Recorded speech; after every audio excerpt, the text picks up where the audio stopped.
Abra sus Biblias en el Salmo 32, por favor.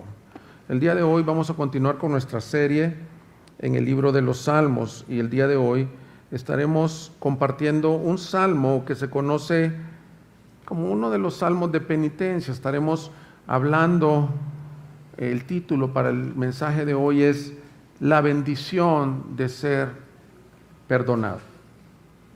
La bendición de ser perdonado. Te invito a que leas conmigo, por favor, y que pidamos al Señor que Él pueda hablarnos por medio de su palabra. Dice así, Salmo 32, Salmo de David, másquil. Cuán bienaventurado es aquel cuya transgresión es perdonada, cuyo pecado es cubierto. Cuán bienaventurado es el hombre a quien el Señor no culpa de iniquidad y en cuyo espíritu no hay engaño. Mientras callé mi pecado, mi cuerpo se consumió con mi gemir durante todo el día, porque día y noche tu mano pesaba sobre mí. Mi vitalidad se desvanecía con el calor del verano. Selah. Te manifesté mi pecado y no encubrí mi iniquidad. Dije, confesaré mis transgresiones al Señor, y tú perdonaste la culpa de mi pecado. Selah.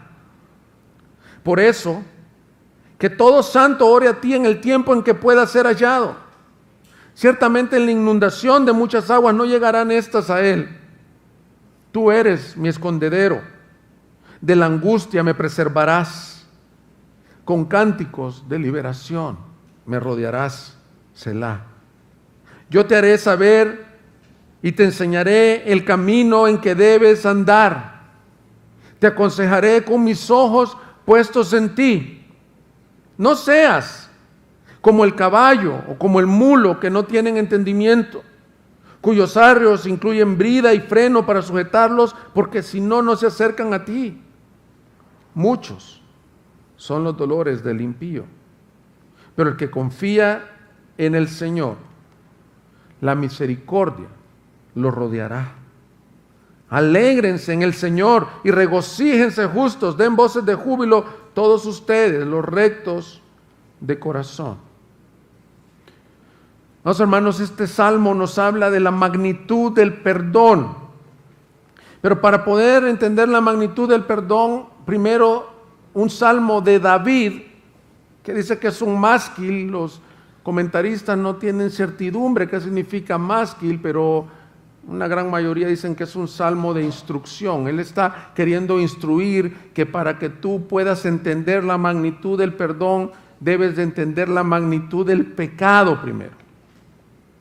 Y hermanos, el pecado es lo más trágico que puede pasarle a un ser humano. Hay pecados de personas que no son parte del pueblo de Dios. Las personas que no son parte del pueblo de Dios están bajo pecado. Dice Romanos 3, todos están bajo pecado. Pero este salmo es de un creyente del antiguo pacto. David era un genuino hijo de Dios, un creyente, y la referencia es al pecado de un creyente. Y no hay nada más miserable que pueda vivir un creyente que vivir ocultando pecados o pecado delante de Dios. Dice él que durante el tiempo que cayó, envejecieron sus huesos, dice la Reina Valera. Aquí dice que hubo como un quebrantamiento interno, como que su salud se puso mal. Pero la razón es esta, porque la mano pesada de Dios estaba sobre él. Si bien el Salmo no nos dice cuál es el contexto bajo el cual fue escrito, la mayoría nuevamente de comentaristas creen, y yo estoy de acuerdo con ellos, concuerdo con ellos en esto. El período en donde vemos que el salmista cayó su pecado fue cuando pecó con Betsabé. Por cerca de un año él quiso encubrir su pecado al cometer adulterio, y ese tiempo fue la mano pesada, fue el tiempo más tremendo de Dios. Hermanos, el pecado es lo que puede destruir tu vida y la mía. Vivimos en tiempos en donde escuchamos historias horrendas de cómo el pecado ha destruido cristianos muy consagrados, cristianos muy usados por Dios. Porque el pecado no está jugando. La Biblia dice que Satanás anda como león rugiente, buscando a quien devorar. No es un león rugiente que nada más quiere aruñarte o rasguñarte, quiere devorarte. Hace aproximadamente un mes o un mes y medio salió la noticia de un pastor que había sido usado por 40 años en predicar la palabra, que algunos de nosotros hemos escuchado, que algunos de nosotros hemos leído sus libros, que fue despedido de su oficio inevitablemente porque por 5 años había estado ocultando un pecado de un adulterio con una señora 30 años probablemente más joven que él. El problema de ese tipo de pecados, hermanos, yo no estoy queriendo hacer amarillismo de esta situación, y por el contrario, dice que el que crea que esté firme, mire que no caiga, y que si tú ves algún hermano sorprendido en alguna falta, considérate a ti mismo, no sea que tú mismo seas tentado. Lo que este pecado me lleva a mí es a decir, Señor, esto es serio. El mayor problema que tienes tú no son tus situaciones físicas ni financieras. Alguien aquí podría estar totalmente enfermo, con un cáncer, con una enfermedad terminal, cualquiera esta sea, en total bancarrota, pero tener la primera palabra del Salmo, que es bienaventurado. Y esa persona está bien, porque bienaventurado es la palabra que comenzó el Salmo, el libro del Salterio, en el Salmo 1, diciendo bienaventurado es el que no estuvo en consejo de malos. Y decíamos en aquella ocasión que bienaventurado es el hombre quien Dios dice es favorecido por Dios. Está en una posición favorable con Dios. Sin embargo, el que está en pecado, aunque tenga la salud del mundo, aunque tenga el éxito laboral que pueda tener, aunque tenga el éxito ministerial si quieres, pero está en pecado, es la persona más desgraciada de este mundo. El objetivo de este salmo no es mostrarte solo la magnitud del pecado, pero lo estudiaremos de esta forma. Primer punto, estudiaremos el perdón del pecado, pero veremos la magnitud, grandeza, profundidad, asquerosidad, destrucción que trae el pecado, para que tú entonces puedas terminar como David, diciendo la bienaventuranza, que tú puedas entender, es que lo que se me perdonó no fue un error como algunos dicen, se te perdonó la peor desgracia que puede haber, el pecado en tu vida. Entonces, nuestro primer punto será el perdón de pecado. Definiremos ¿qué dice David es pecado? Segundo punto serán condiciones para el perdón de pecado. El Salmo nos da algunas condiciones para el perdón de pecado. Y el tercer punto será consejos que David nos da, que le da al lector de qué hacer cuando pecamos. Veamos lo primero, el perdón de pecado. Versículos 1 y 2. ¡Cuán bienaventurado! Está entre signos de admiración. El hebreo no tiene estos signos de admiración, pero tiene algunas expresiones en donde se deduce que la expresión es de un gozo. La palabra bienaventurado no solo es, como decimos, qué bendecido, qué buena onda. No solo está hablando de esto, está hablando de aquella persona en el Antiguo Testamento que está en una posición aceptable, favorecido, bendecido por Dios. Ese es el bienaventurado. ¿Y quién es el bienaventurado? Cuya transgresión es perdonada, cuyo pecado es cubierto, cuán bienaventurado, vuelve a decir, es el hombre quien el Señor no culpa de iniquidad y en cuyo espíritu no hay engaño. Ahora, aquí hay una triple repetición de dos palabras. Y en la Biblia, cuando tú ves una triple repetición, es un énfasis. Si dice santo, santo, santo, está enfatizando que la santidad de Dios es un atributo que debe de ser enfatizado. Aquí hay una repetición. Pecado, mira la primera palabra, transgresión perdonada, es la primera combinación, transgresión perdonada. Luego, pecado cubierto. Versículo 2, culpa, no hay culpa de la iniquidad. Entonces, veremos 3 palabras que aquí usa el salmista para describir el pecado. Porque cada una de ellas, este no es un salmo que él está enseñando didácticamente, sino que lo está enseñando de un testimonio que ya vivió. Él está diciéndoles, oigan, pueblo de Dios, escuchen mi testimonio de cuando callé mi pecado. Y la primera combinación de palabras es cuán bienaventurado es aquel cuya transgresión es perdonada. Vamos a ver 3 palabras para el pecado. Transgresión, la primera de ellas. La palabra transgresión se refiere a una rebelión intencional, es violentar el límite puesto por Dios. Transgredir, es decir, aquí está la línea y no sé si ustedes tengan niños chiquitos, aunque no sean cosas de pecado, que tú les dices, mira hijo, de aquí no te puedes pasar y se pasa. Yo tengo algunos así, no uno, algunos así. Eso se llama transgredir. Y dice la Biblia que la rebelión está ligada al corazón del muchacho. Es decir, que si hay un límite, la carne, el muchacho usualmente busca cómo transgredirlo. Y hay una molestia cuando la autoridad te pone límites, lo que sea, límites de velocidad. Pero aquí los límites que se están violentando son límites con la santidad de Dios. Hay muchos, dice que la rebelión está ligada al corazón del muchacho, hay muchos que son muchachos permanentemente, porque son rebeldes permanentemente.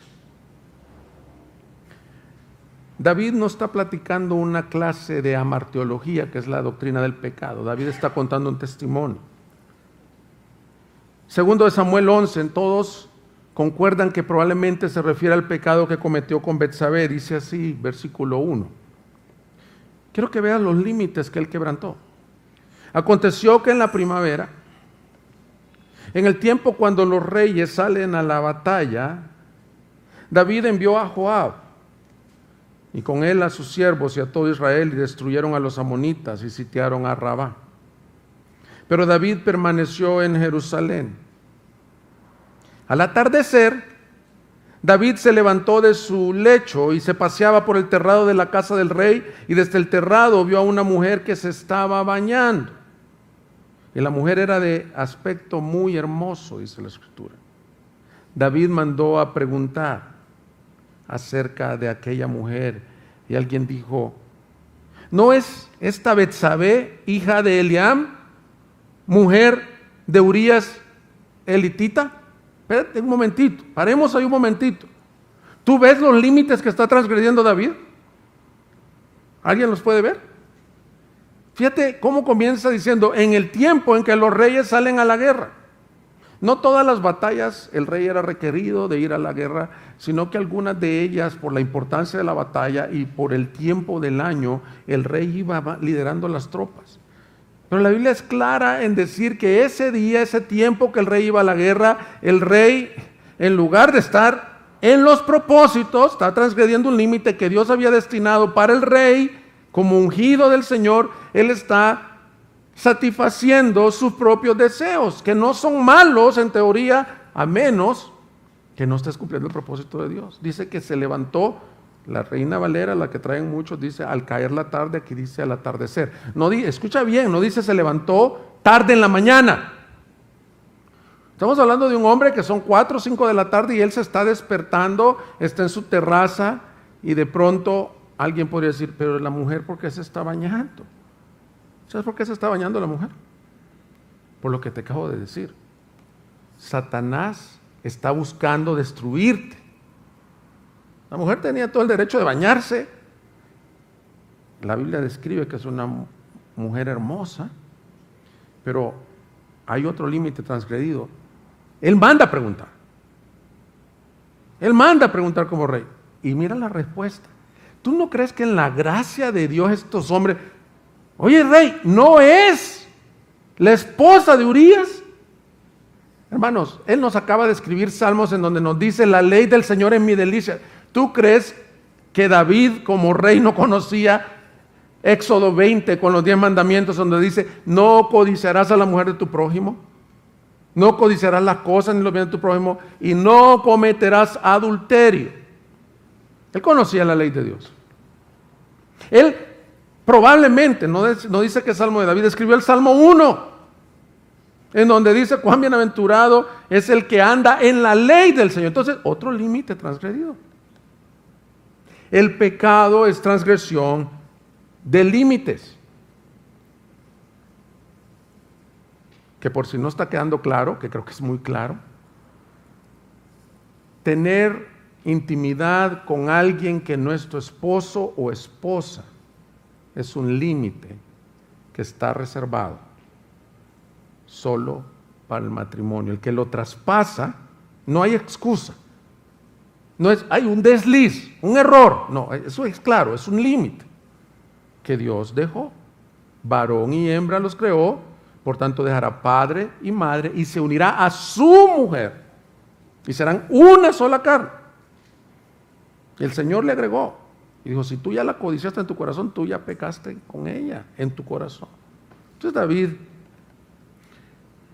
estoy hablándote de la magnitud del pecado para que entiendas la magnitud del perdón. El primero transgredió límites, pero la segunda palabra que usa, si regresas al Salmo 32, es: cuando bienaventurado es aquel cuya transgresión es perdonada, y segunda palabra, cuyo pecado es cubierto.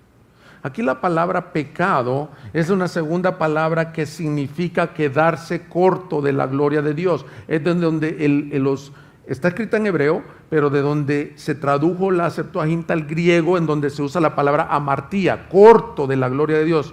Y la figura viene de un lanzamiento de tiro al arco. Cuando alguien tira al arco que no pega en la diana, que falla los propósitos de Dios.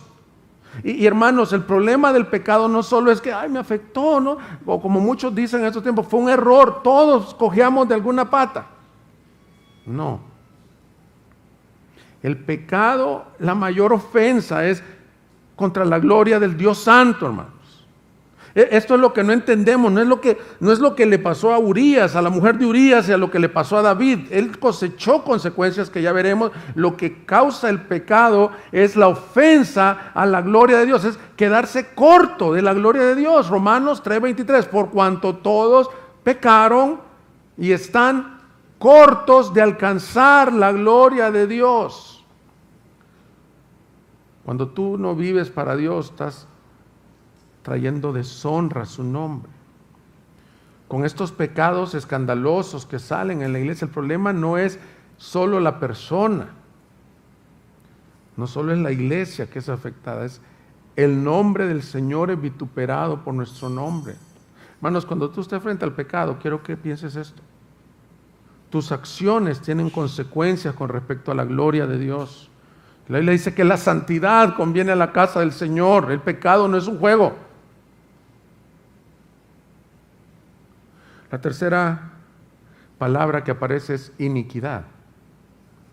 Siempre en el versículo 2, cuán bienaventurado es el hombre quien el Señor no culpa de iniquidad. Iniquidad describe la perversión del pecado.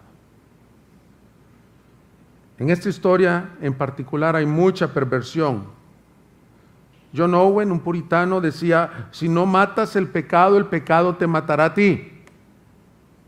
Y vemos en David que tras descubrir el pecado que había cometido, que era una mujer casada, que estuvo con ella, dice la Escritura, versículo 4, David envió mensajeros y la tomaron, y cuando ella vino a él durmió con ella. Después que ella se purificó de su inmundicia, regresó a su casa, y Betsabé concibió y envió aviso a David diciéndole: estoy encinta. Versículo 6. Entonces David envió a decir a Joab: envíame a Urías el hitita. Y Joab envió a Urías a David. Cuando Urías vino a él, David le preguntó por Joab, por el pueblo, por el estado de la guerra. Por eso dice: en cuyo espíritu no hay engaño. Gran hipocresía. ¿Cómo estás? ¿Cómo está Joab? ¿Cómo está mi general Joab? No, le dijo: me acosté con tu mujer. ¿Cómo te va? ¿Todo bien? Él tenía iniquidad. Había un plan macabro. Después dijo David a Urías: desciende a tu casa y lava tus pies. Salió Urías de la casa del rey y tras él fue enviado un obsequio del rey, pero Urías durmió a la entrada de la casa del rey con todos sus siervos de su señor y no bajó a su casa. Cuando se lo contaron a David, le dijeron: Urías no bajó a su casa. David dijo a Urías: ¿no has venido de hacer un viaje? ¿Por qué no bajaste a tu casa? ¿Sabes por qué lo mandó a su casa? No habían pruebas de ADN. Rápido, tráigame a Urías. Que venga, que esté con su mujer. Nace el niño en 8 o 9 meses y problema resuelto. ¿Qué está haciendo? Cubriendo su pecado. No solo transgredió límites, no solo pecó contra el Señor, sino que cometió iniquidad, perversión. Al ver que este hombre fue fiel y no durmió, mira, ve al versículo 13 conmigo. Y David lo convidó a comer y a beber con él y lo embriagó. Al anochecer, Urías salió a acostarse en su cama con los siervos de su señor, pero no descendió a su casa. A la mañana siguiente, David escribió una carta a Joab y la envió por mano de Urías. A él mismo se la dio. Y este hombre tan noble ni la leyó. Miren lo que decía la carta. En la carta había escrito: pongan a Urías al frente de la batalla más reñida y retírense de él para que sea herido y muera. El pecado te va haciendo ser inicuo, perverso. Y aquí tenemos una tentación. Llegar a estos pasajes y decir: qué tremendo David. O qué tremendo el hermano aquel que cayó. Y pensamos que nosotros somos inmunes al monstruo del pecado. Hay una canción de Gracia Soberana en el álbum de niños que se llama Theology. Y la canta Bob Kauflin, hace voces como así de monstruos. Y dice: el peor enemigo, el peor monstruo es el pecado. Porque el pecado, hermanos, no está jugando. Mira, el puritano John Owen, nuevamente cito el libro La mortificación del pecado, decía lo siguiente: el pecado siempre aspira a lo peor. Cada vez que el pecado se levanta para tentarnos o seducirnos, nos conducirá al peor pecado posible de esa clase. Si no fuera refrenado, por ejemplo, si pudiera cada pensamiento sucio o mirada lasciva terminaría en adulterio. El pecado, tal como el sepulcro, nunca se sacia. Un aspecto principal de la naturaleza engañosa del pecado es la forma en que comienza con pequeñas demandas. Los primeros ataques y sugerencias del pecado son siempre muy modestos. Si el pecado tiene éxito en su primer avance, entonces exigirá cada vez más hasta que por fin el mero hecho de mirar a una mujer hermosa bañándose termine en el adulterio, en maquinaciones malvadas y en homicidio. La única cosa que puede impedir que el pecado siga progresando es la continua mortificación de él. Y mira esta frase: aún los creyentes más santos en el mundo caerán en los peores pecados si abandonan este deber. Hermanos, Satanás no está jugando. Pero he tenido que ver, lo hice con toda la intención, me detuve en las 3 palabras. Porque el Salmo, esta no es una clase de martología número 1, que es la doctrina del pecado, es martología. No titulé el mensaje: mira la magnitud y asquerosidad del pecado.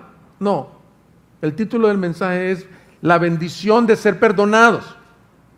Pero es que no es hasta que sabes la magnitud, porque vemos algunos que todavía insinuamos o nos creemos medio justos y santos.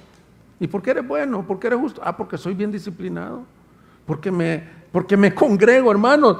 Nosotros somos pecadores en esencia y por naturaleza. Ahora, siendo estricto y respetando el contexto del Salmo, este Salmo está hablando de creyentes que tienen pecados ocultos.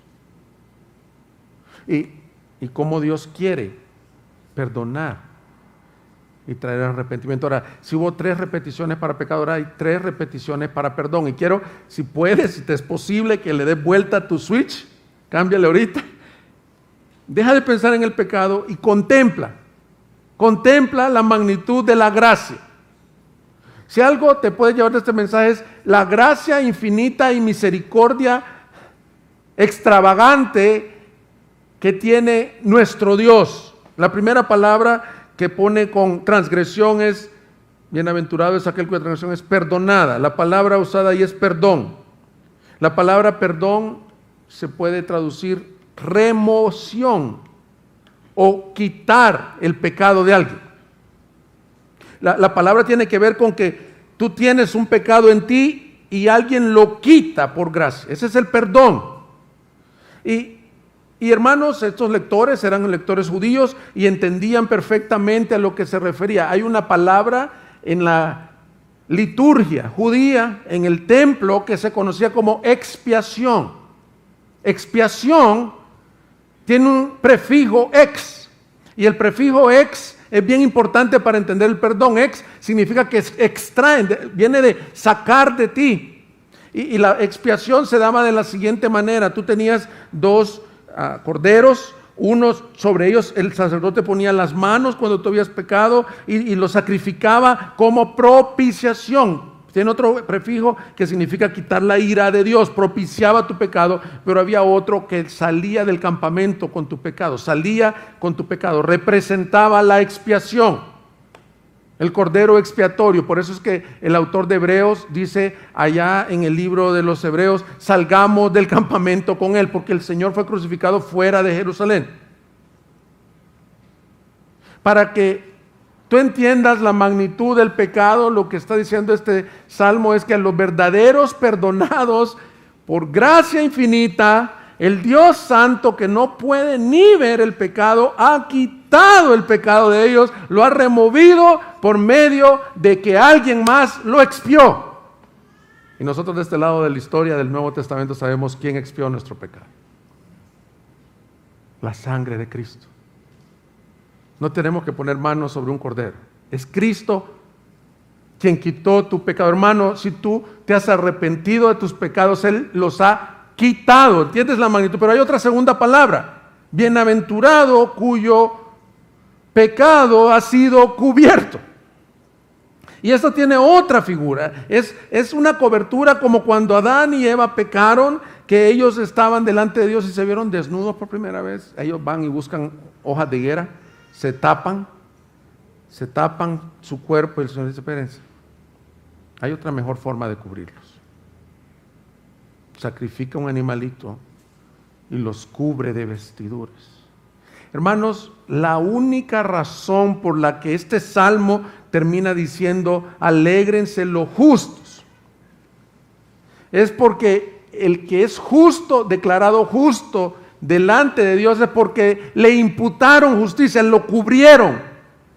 El perdón no solo es, me perdonaron, es como perdón y olvido. No, lo que está diciendo David es: yo cometí una gran transgresión, adulteré, maté, mentí, me guardé mi pecado, violenté las reglas del rey, violenté la ley de Dios, y Él quitó ese pecado de mí, esa transgresión la quitó y cubrió por su gracia.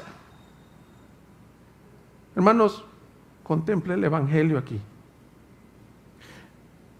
Si Dios nos tratara, empezando de aquí para todo el que está aquí en este auditorio y nos oye en la transmisión, de acuerdo a nuestros pecados, hermanos, ¿sabes lo que merecemos? Ser consumidos inmediatamente, porque no somos mejores que David. Todos hemos fallado, y el contexto me ayuda a ver que habemos cristianos que se nos perdonó nuestros pecados de estar antes de Cristo, y aún como creyentes seguimos fallando, y Dios nos quiere hablar con este salmo: oye, espérate, pero hay un camino. Dios quiere perdonar, que es quitar, cubrir, que es justificar. Y hay otra palabra, no culpa de iniquidad. Aquí cambia el lenguaje, es un lenguaje transaccional, comercial. ¿Sabes lo que quiere decir? Al que Dios ha perdonado le ha cancelado su deuda. Hermano, tú no le debes nada a Dios. El milagro del perdón, la grandeza del perdón es que Él ha perdonado no ciertos pecados, no los más respetables, los más horrendos. Si tú te has arrepentido, Él los ha cancelado totalmente. Y debemos de aprender algo, hermanos, porque este pasaje también nos debe enseñar cómo debemos de perdonar nosotros. Muchos oigo decir, yo te perdono pero nunca olvido.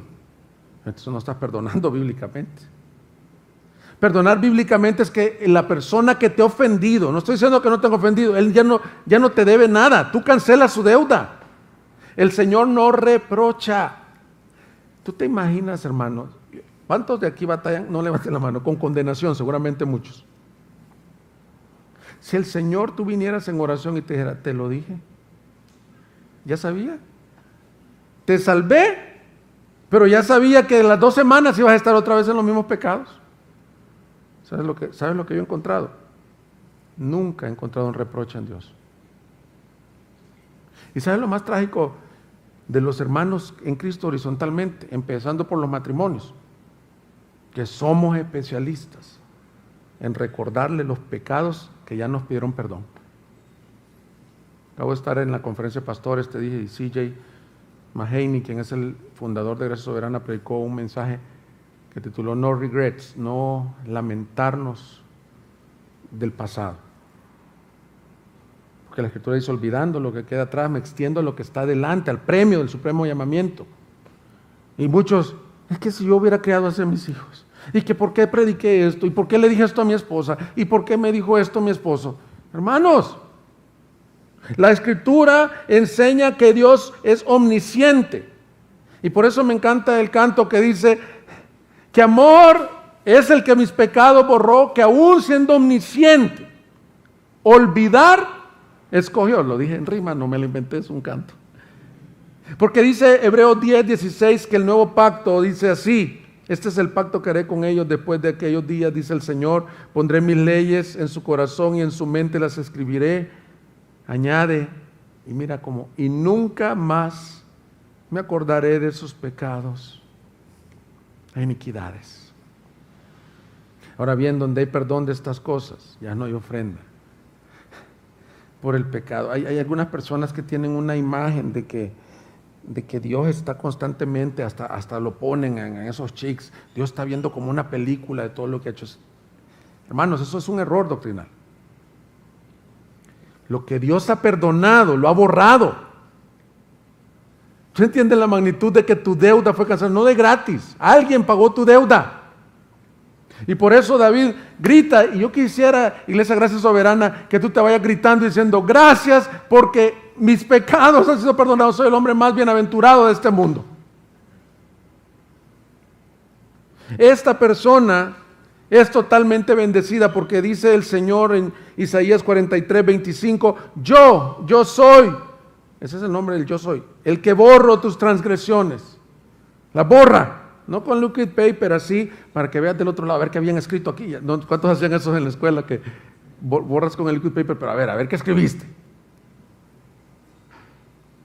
Borra. La palabra borrar ahí es la misma de perdonar. Por tus transgresiones, por amor de mí mismo, y no me recordaré de mis pecados. Yo tenía un amigo que predicaba muy bien de joven. Él una vez tituló su mensaje Prohibido pescar, basado en Isaías 43:25, y él dice que el Señor agarra tus pecados, les pone un peso, una cuerdita y los echa al fondo del mar. Y pone una boya con un rotulito que dice prohibido pescar, dijo. Porque somos especialistas en estar pescando.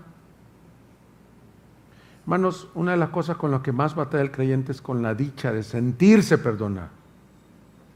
Y pasas acarreando y en el discipulado que damos aquí de la vida centrada en el Evangelio, el que no entiende esta dicha del perdón o intenta desempeño, siempre queriendo agradar a Dios, siempre queriendo buscar mi desempeño para agradar a Dios, o se vuelve un legalista.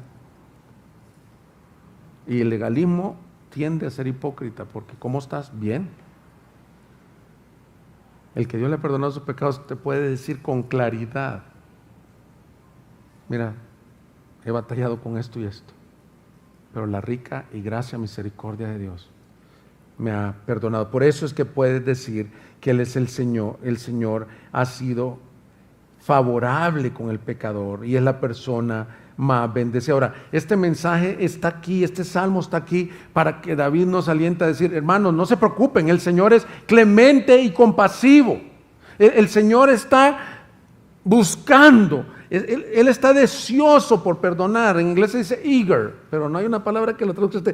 Está como anhelante de perdonar. Mira Éxodo 34:6. Este versículo de Éxodo se repite como 4 veces en el Antiguo Testamento y una vez en el Nuevo Testamento. Es una teología bíblica. Este es uno de los versículos más repetidos en toda la Escritura. Mira cómo se describe Dios. Entonces pasó el Señor por delante de él y proclamó: el Señor, el Señor. Mira quién es tu Dios. Nuestro Dios, contempla nuestro Dios. Dios compasivo y clemente, lento para la ira y abundante en misericordia y verdad, que guarda misericordia en millares, que perdona la iniquidad, aleluya, la transgresión y el pecado. Están las mismas 3 palabras que David. ¿Tú no crees que David tiene en mente este versículo cuando está escribiendo eso? Si usa las mismas 3 palabras, hermanos, tú te has acercado a un Dios perdonador. Si tú no entiendes la magnitud de la misericordia de Dios, nunca vas a ser agradecido. Siempre vas a vivir en condenación. El que te habla nunca va a llegar a los estándares de la santidad de Dios. Pero ¿cuál es mi refugio? Que Dios es clemente, lento para la ira. A David lo pudo haber consumido ahí. Lo pudo haber, le pudo haber dicho: tú no vas a hacer vituperar mi nombre, te consumo aquí. Pero fue grande en misericordia. ¿Sabes cuál es su misericordia? Y eso nos lleva a nuestro segundo punto. Lo guió al arrepentimiento. Segundo punto es condiciones para el perdón de pecado. Versículo 3. Mientras callé mi pecado, mi cuerpo se consumió con mi gemir durante todo el día, porque día y de noche tu mano pesaba sobre mí, mi vitalidad se desvanecía con el calor del verano. Selah. Te manifesté mi pecado y no encubrí mi iniquidad. Dije: confesaré mis transgresiones al Señor, y tú perdonaste la culpa de mi pecado. Selah. Tú me vas a decir: estás hablando de gracia, estás hablando de misericordia, y luego me dices condiciones. Lo voy a poner, lo tuve que escribir para no sonar mal, para sonar preciso. Lo que estoy diciendo es que cuando el Espíritu Santo tiene misericordia de ti y te muestra, como a David, que estás en pecado y que por gracia te quiere perdonar, hay pasos que tienes que dar en respuesta a ese mover del Espíritu Santo en tu corazón. Y aquí todo lo que resta del mensaje es muy práctico. Número 1, no esconder el pecado. Si tú quieres ver la gracia de Dios, dice David, versículo 4, que los días más miserables, versículo 3, perdón, que mientras no confesó su pecado, sino lo escondió, vivió en engaño. Recordemos que estamos hablando del tiempo en que él adulteró. Mira cómo concluye la historia. No podemos leer todo el 2 Samuel 11, pero ve el versículo 24. Pero los arqueros tiraron contra sus siervos desde la muralla, y algunos de los siervos del rey han muerto. Y también su siervo Urías, el hitita, muerto. Entonces David dijo al mensajero: así dirás a Joab: no tengas pesar por esto, porque la espada devora tanto a uno como al otro. Haz más fuerte tu combate contra la ciudad y destrúyela, y tú aliéntalo. Al oír la mujer de Urías que su marido había muerto, hizo duelo por su marido, Cuando pasó el luto, David mandó traerla a su casa y ella se fue y dio a luz un hijo. Pero mira estas palabras. Todo bien, ¿verdad? Nadie descubrió el crimen. Pero hay alguien que sí lo había visto. Pero lo que David había hecho fue malo a los ojos del que todo lo ve, a los ojos del Señor. Todo bien, se cumplió, salió hasta de redentor. La gente puede haber dicho, wow, mira qué tremendo, enviudó la señora de uno de sus capitanes, uno de sus guerreros, y él se la trae a la casa para redimirla y darle familia. Qué buen hombre David. Pero Dios vio la maldad de su pecado. Y él nos dice su experiencia: mientras callé, versículo 3, mi pecado, un año probablemente, el embarazo, todo eso, hasta que Natán llegó delante de él. Mi cuerpo se consumió con mi gemir durante todo el día. Hay una misericordia de Dios, hermanos, para sus hijos que pecan y no se arrepienten por el dulce soplido del Señor.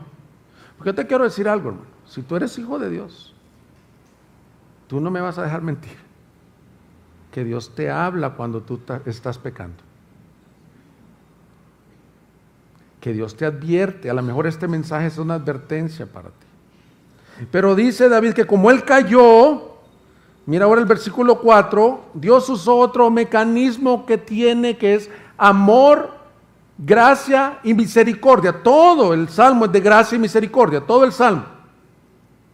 Pero esta es una misericordia que tiene como fin salvar tu alma, no importando lo que suceda con tu vida aquí en la tierra, porque de día y de noche tu mano pesaba sobre mí.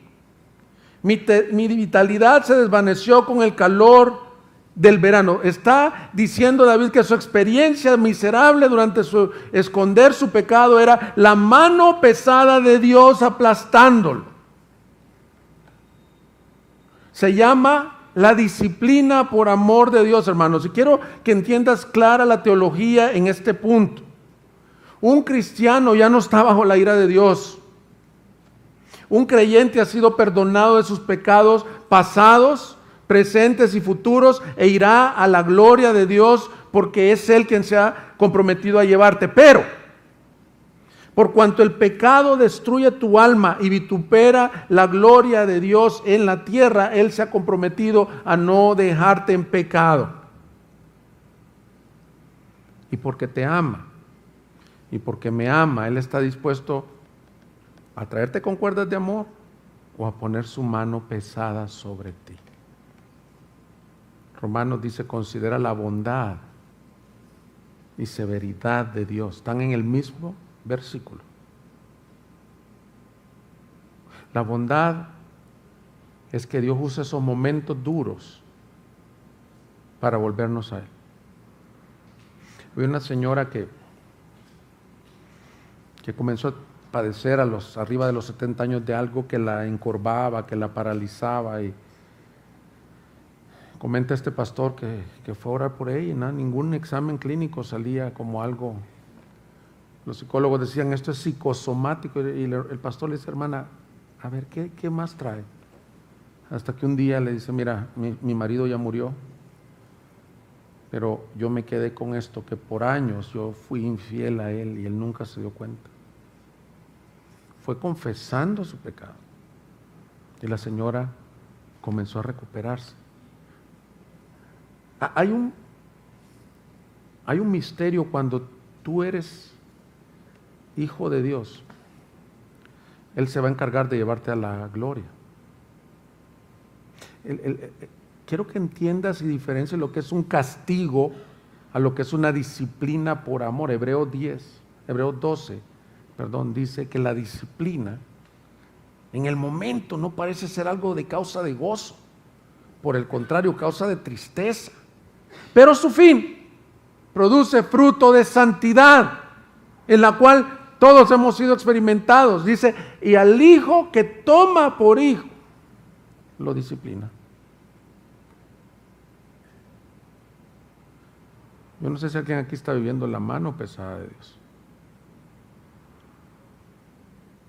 Te quiero decir algo. Dios te ama. Y quiere que vengas al arrepentimiento. Porque la primera condición es esa. No ocultes tu pecado. Dice que se volvió como un desierto. Yo viví un tiempo en Ciudad Juárez y a veces salía a la bicicleta temprano. Aquí están mis hermanos de Ciudad Juárez, hermano Lorenzo, bienvenido. Gracias por acompañarnos. Y ellos pueden testificarles. Yo a veces se me hacía tarde y venía a las 11 de la mañana en ese desierto, en verano. Horrible, ya sin agua, es lo peor. Bueno, aquí tenemos otros exportados a Ciudad Juárez también. Así se sentía su vida, seca. Cuando un creyente, está en pecado, está seco, está como en un desierto. Entonces, Señor, ¿dónde está tu presencia? Sabes que probablemente Dios quiere llamar tu atención a que te vuelvas a Él ahora que es tiempo. Porque la segunda condición que nos da es la bisagra del Salmo, versículo 5, te manifesté mi pecado y no encubrí mi iniquidad, dije, confesaré mis transgresiones al Señor y tú perdonaste la culpa de mi pecado. La segunda condicionante es, confiésale al Señor tus pecados. Ahora la confesión, alguien dice, ¿y por qué confesar si Él ya lo vio todo? La confesión es esto, reconocimiento sincero de culpa de tu parte. No es que la mujer, ¿por qué se está bañando ahí? ¿Y por qué es mi marido así? Él me provoca a ser así. O la iglesia que me diste me provoca a ser un pastor tan así. No.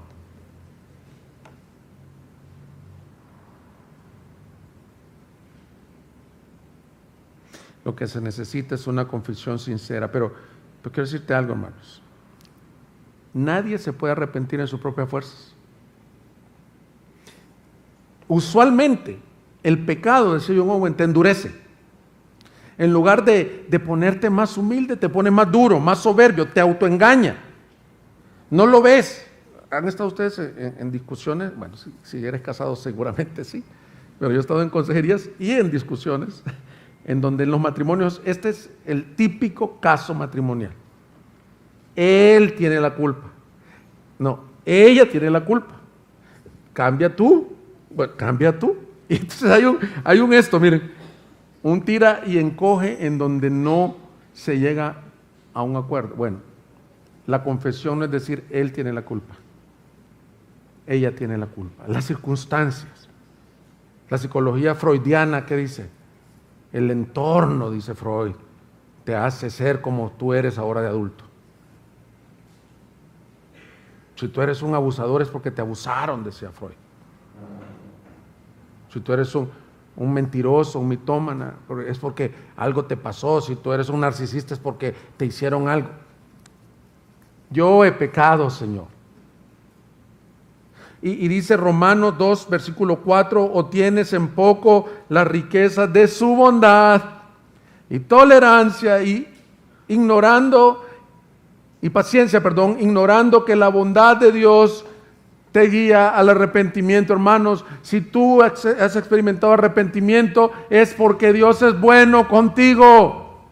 Si tú no estás endurecido y tienes ganas incluso de hoy mismo te estás redarguyendo de algo y pedir perdón a Dios, esa es la gracia y bondad de Dios para tu vida. No todos procederán al arrepentimiento, solo al que le es concedido. No es de quien quiere ni de quien corre, sino de Dios que tiene misericordia. Por lo tanto, si estás aquí, ruega por arrepentimiento. Si estás en pecado, empieza por ahí. Todo cambia en el versículo 5.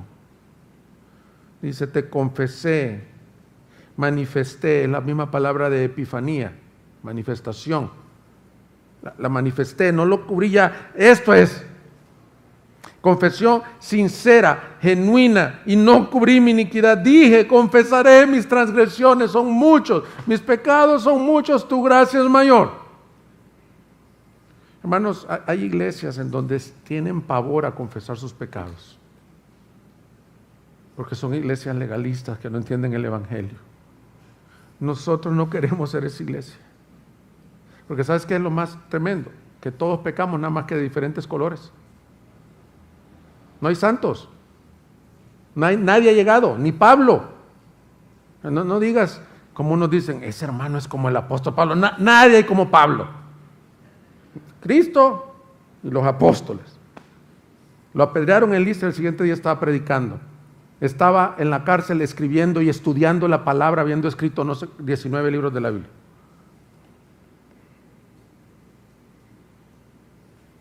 Y Pablo decía, yo no pretendo haberlo alcanzado. Entonces, la confesión a veces nos hace muy vulnerables. Cuando alguien confiesa su pecado, lo que ha pasado es que el hermano que le confesaste se pone, qué caray, y estás leyendo tu Biblia, y estás orando. No, pero por eso estoy pidiendo ayuda. No te restringas. Y si hemos sido esa iglesia que te impide confesar tu pecado, perdónanos. Queremos extenderte gracia, porque desde el que te habla para allá todos necesitamos confesar. Ahora, ¿a quién se le confiesa el pecado? En la Iglesia Católica Romana se dice que se confiesa al sacerdote para que él medie por ti y te pone alguna penitencia. No, aquí dice claramente, la confesión es hacia Dios. Dice Primera de Juan, ustedes conocen el texto, 1, 8 y 9, si decimos que no tenemos pecado, nos engañamos a nosotros mismos y la verdad no está en nosotros. Si confesamos nuestros pecados, Él es fiel y justo para perdonarnos los pecados y para limpiarnos de toda maldad. David no sabía esto. No sabía que había un juez que podía ser el juez y el sacerdote a la vez, que había derramado su sangre, pero aún así Él dice, yo te declaré mi pecado. Mira cómo termina la historia de David. Pasa al capítulo 12 de 2 de Samuel, viene Natán, lo confronta, le cuenta una historia. Te voy a leer desde el versículo 9. Porque has despreciado la palabra del Señor, haciendo lo malo ante sus ojos, has matado a espada a Urías hitita, has tomado su mujer, que sea mujer tuya, y a él lo has matado con la espada de los amonitas. Ahora pues, la espada nunca se apartará de tu casa. Ahí está la mano pesada del Señor. Porque me has despreciado y has tomado a la mujer de Urías el hitita para que sea tu mujer, así dice el Señor. Por eso de tu misma casa levantaré el mal contra ti, aún tomaré tus mujeres delante de tus ojos y las daré a tu compañero, y éste se acostará con tus mujeres a plena luz del día. En verdad, tú yo haré esto delante de todo Israel a plena luz del sol. Versículo 13. Entonces David dijo a Natán, he pecado contra el Señor. Punto. Y Natán dijo a David, el Señor ha quitado tu pecado, no morirás. Qué increíble es la gracia, hermanos. Este cuate se estuvo escondiendo por 1 año, 2 años, no se acercaba a Dios, y a Dios le tomó 1 segundo decirle, ¿estás arrepentido? Perdón, por gracia. Ese es el misterio del evangelio. Déjate ya de querer tú obrar y ganarte la salvación. El misterio del evangelio es la gracia infinita e inmerecida de Dios. La condición es, responde al Espíritu Santo si te está guiando al arrepentimiento. Y termina el Salmo diciéndonos, cambia, está orando Dios, ahora nos dice qué hacer cuando nosotros pecamos. ¿Qué consejo nos da? Versículo 6. Primer consejo. Por eso, que todo santo ore a ti en el tiempo que puedas ser hallado, ciertamente en la inundación de muchas aguas, no llegarán estas a él. Dios, a través de David, nos invita a confesar prontamente nuestro pecado. Por eso, orará a ti todo santo en el tiempo que pueda ser hallado. Se parece mucho a Isaías 55:6. Cuando dicen, busquen al Señor mientras puede ser hallado. Se parece. Llámenlo en tanto. Acuérdate que el Salmo es una canción, y esto es una canción didáctica, es un masquil. Dice, hey, escuchen pueblo, cuando ustedes pequen, sean prontos en buscar al Señor mientras pueda ser hallado. ¿Y cuándo es ese pronto? No está hablando de dispensaciones, que si hoy es el tiempo del perdón. No, no, no. El tiempo de ser hallado, dice Hebreos claramente, es si oyeres hoy su voz. Si oyeres hoy su voz. Una de las cosas más gratificantes que yo encuentro como pastor. Una vez me dijo Richard y Gaby, creo que los dos, que a ellos les encantaba estudiar consejería bíblica porque pueden estar en primera fila viendo cómo Dios restaura almas. Creo que fue así la expresión que me dieron. Yo tengo un privilegio, que es lo que más gozo me da. De las cosas que más me gustan de ser pastor, una es predicar, como verán, me encanta. Y otra es cuando alguien tiene la dicha del arrepentimiento. Uf, qué hermoso. Una vez estaba yo jovencito, no traía esto mismo, me acabo de acordar. Entonces iba a entrar, no era pastor, era un joven recién convertido, jovencitito, 17, 18 años, pero traía unas grandes ganas de hablarle a otros del Señor y andaba evangelizando, a veces hasta en los camiones me ponía a hablar del Señor. Y estoy ahí parado, voy para la reunión de jóvenes, yo no era el pastor de jóvenes, no era el líder, nada, era un asistente. Y entonces veo a un hombre afuera y lo vi como muy desesperado y le digo, ¿y qué traes? Te invito a que pases a la iglesia. No, me dice, yo no soy digno de pasar a la iglesia. No, puedo pasar a una iglesia, me dice. ¿Sabes qué soy yo? Me dice. Y ya cuando me dijo, lo vi que traía el cabello como teñido, uñas pintadas y muy femenino. Me dice, yo me prostituyo aquí, me dice, aquí a la vuelta. Y voy sintiendo un tremendo fuego evangelístico. Y le digo, mira, yo no sé quién seas. Yo te quiero decir que a mí Dios me ha perdonado de pecados, no iguales que los tuyos, pero igual de pecador que tú. Y empiezo a hablar, ya ni sé qué le dije. Y nos arrodillamos en la calle y el hombre empezó a llorar. Y me dice, ¿y tú crees que Dios me puede transformar de esta vida tan miserable? Sí, bueno, ya lo metí a la iglesia y la gente le di el contexto, la gente oró, aplaudí. No era reunión de jóvenes, entonces era una reunión de domingo, creo, porque había mucha gente. Finalmente nunca lo volví a ver. Dije, pues puro rollo, me tiró. Quizás quería que le dieran una ofrenda aquí los hermanos. Pasados como 2 años, un día voy a una iglesia en donde celebraban, hacían como un drama en esa iglesia y tú ibas a presenciar el drama, muy bonito, un acto que hacían ahí. Y estoy formado en la fila y afuera hay como un puesto así de tortas y que están vendiendo cosas ahí. Y entonces viene un ujier bien masculino con el uniforme de la iglesia. Y me dice, hey, ¿te acuerdas de mí? Me dice, no, ¿quién eres? Para nada, el mismo. Soy el hombre aquel que te dije que me prostituía en la calle. Dios me perdonó y hoy soy ujier de esta iglesia, me dice. Hermanos, ese es el Dios en que hemos creído, el Dios que predicamos. Dice, sé pronto en confesar tus pecados. Busquen al Señor mientras pueda ser hallado. Llámenlo en tanto que está cerca. Abandone el impío su camino y el hombre malvado sus pensamientos y vuélvase al Señor, que tendrá de él compasión, al Dios nuestro que será amplio en perdonar, porque mis pensamientos no son los pensamientos de ustedes, ni sus caminos son mis caminos, declara el Señor. Los cristianos somos el pueblo perdonado por Dios. Y concluye el Salmo diciéndote cómo es la bienaventuranza. De aquel de que David se escondía, mira hoy el versículo 7. Tú eres mi escondedero, de la angustia me preservarás, con cánticos de liberación me rodearás. Versículo 8, yo te haré saber, le contesta el Señor, y te enseñaré el camino en que debes de andar. Te aconsejaré con mis ojos puestos en ti. Del que se escondía por 2 años, ahora, dice, ya no me escondo, hoy me escondo en ti.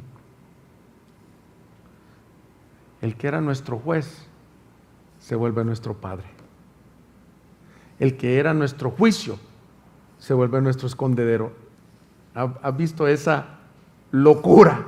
Escándalo, dice una canción de La Gracia. Tú te escondías, porque ¿quién nos va a esconder ante un Dios santo con los grandes pecados que hemos cometido? Y ahora, los que estamos aquí, le podemos decir, tú eres mi refugio. Cuando vengan aguas, en ti me esconderé. Cuando venga la tormenta, cuando llegue al cielo, vas a decir, ¿por qué puedes entrar aquí al cielo? ¿Porque me congregaba? porque estoy escondido en Él. Se vuelve verdaderamente bienaventurado. Y nos da una exhortación final, versículo 9. No seas como el caballo o como el mulo que no tienen entendimiento, cuyos arrios incluyen brida y freno para sujetarlo, porque si no, no se acercan a ti. Muchos son los dolores del impío, pero el que confía en el Señor, la misericordia lo rodeará. Alégrense justos y regocíjense justos. Den voces de júbilo todos ustedes, los rectos de corazón. ¿Cuál es el consejo que nos da? Tercer consejo. No encubras tu pecado, confiésalo y no seas como el mulo. Yo creo que no necesitamos clase de griego o hebreo para entender esa ilustración, ¿verdad, hermanos? No sé cuántos les han dicho. Tú eres bien mulo. ¿Por qué? Te están diciendo y vas para el otro lado. Dice, no seas así. Oye la palabra, oye la gracia. No necesitas freno, no necesitas el golpe para entender. Y mira cómo termina. Alégrense en el Señor y regocíjense lo justo. Ahora, quiero explicarte una cosa de la literatura bíblica. Cuando un capítulo o una sección de la Biblia comienza con una declaración y termina con una declaración, para los que han estudiado un poquito se le llama quiasmo, es un tecnicismo, eso no importa que sepan qué es, pero lo que está diciendo es el énfasis. Abusado, Richard. Allá tus clases del colegio pastor. Es el énfasis. ¿Cómo comenzó diciendo? Bienaventurado al que al que Dios no inculpa de pecado. Y al final dice, alégrense o bienaventurados los justos. ¿Qué está diciendo el Salmo? El justo del Salmo 32 no es el bien portado, sino que el justo es el feliz porque le perdonaron sus pecados. Ese es el justo en la Biblia. No el que se porta bien, sino el que ha confiado en un Dios que le regaló justicia y por lo tanto es el hombre más feliz y bienaventurado de la tierra. Fin del mensaje. Tú eres bendecido, bienaventurado, porque Dios te ha justificado. Amén, iglesia. Pónganse de pie y les voy a dar 3 cosas concretas para responder. 3 aplicaciones concretas. Número 1. Por cuanto tú no te puedes arrepentir, si tú has sentido que te redarguye el Espíritu Santo, busca arrepentimiento. Pásenme de la alabanza. Busca arrepentimiento. Clama a Dios por arrepentimiento. Número 2. Si Dios te guía al arrepentimiento, confiésale tu pecado al Señor, creyendo que Él es fiel y justo para perdonarte. Y número 3, si confiesas tu pecado, cree por la fe y recibe la justificación gratuita de la gracia de Dios en tu vida. Vamos a orar. Búsquenos en Facebook y YouTube como Iglesia Gracia Soberana Guadalajara y visita nuestra página de internet igsg.org.mx y disfruta de este y otros mensajes. Visítanos, estamos en Avenida San Luis Gonzaga, 5114, Zapopan, Jalisco, México. Estaremos felices de recibirte.